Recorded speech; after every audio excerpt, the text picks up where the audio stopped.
It'll be one to go this time by. Coming to the green, buddy, coming to the green. Let's go get him. Go, go, go, Dick, Dick, Dick, go, go, go, go. Get your motor running. Head out on the highway. Hi, Martin. I just wanted to ask you if you could talk about what would it mean for you personally to win at New Hampshire, especially with Kevin Mannion as your crew chief, and you guys have so many local fans there. Oh, it'd mean a lot. After we won our first race at Dover, that was huge. That was a big deal for all of us, especially for me and my family. And to win at New Hampshire would be right there with it. Growing up, racing there, watching my dad run races. He won his first Busch North race back in the day at that track, and it's like I said before, it's been a really, really good track for me. It's a big part of the reason why I'm sitting here today talking to you guys, and it'd definitely mean a lot. It'd be right up there with the first one, I think. Can you also explain, what are some of the challenges in New Hampshire, and as far as the track goes?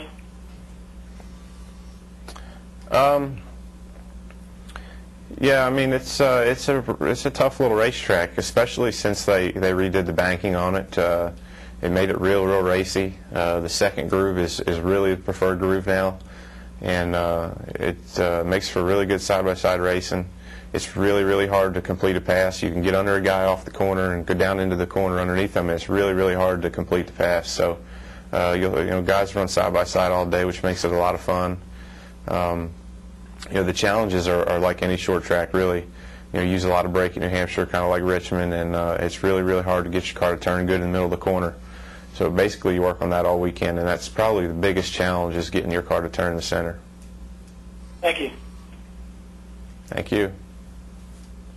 And we will now hear from Michael Vega with the Boston Globe.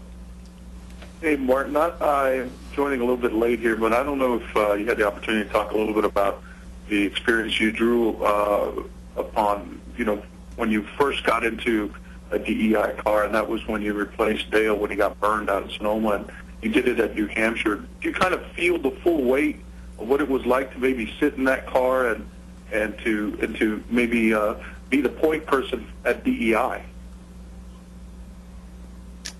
Yeah, that was a kind of a weird situation for me,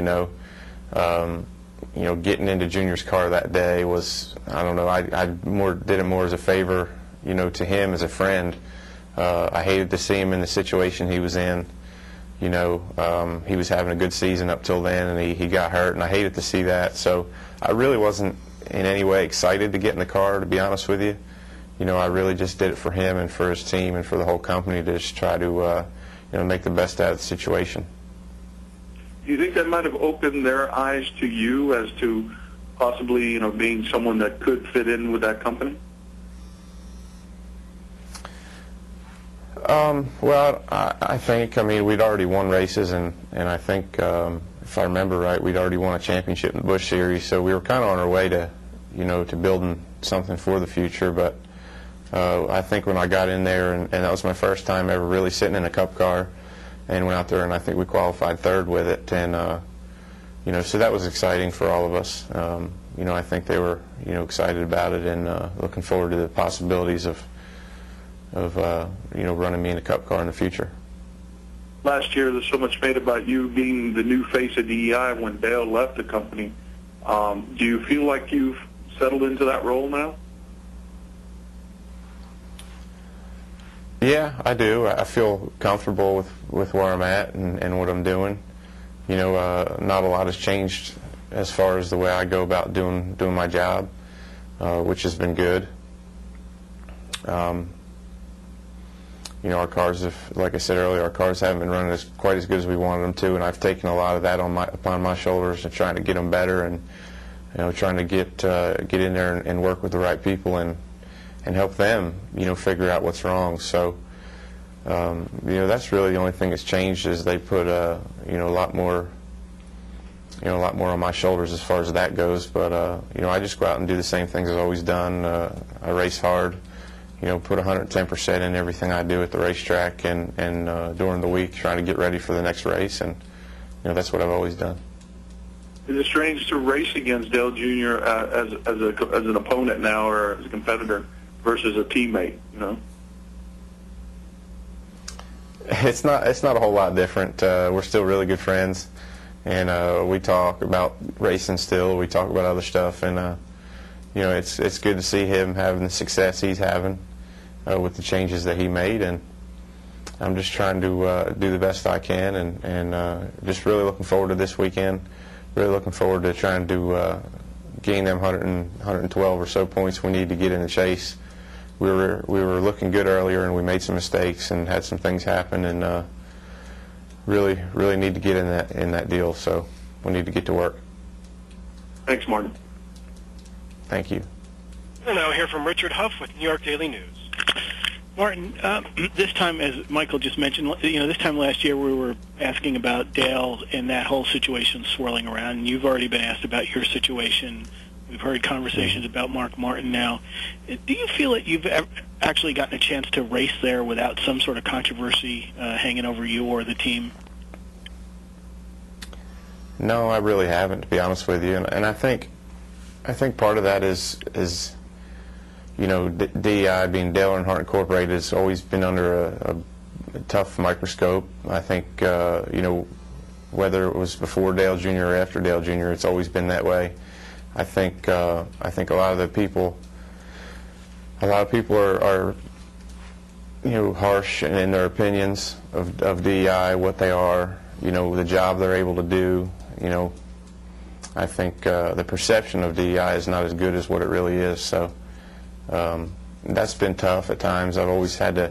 Seems like I always have to stick up for them when there's really, nothing to stick up for. So it's been a weird situation. It's always been something a little different, but there's always been somebody trying to make their job a little tougher than it should be, I think.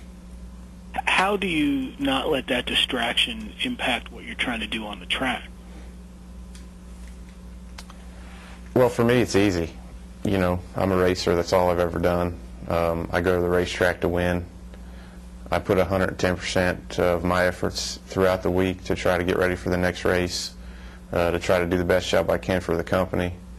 And, that's never changed, no matter the circumstances.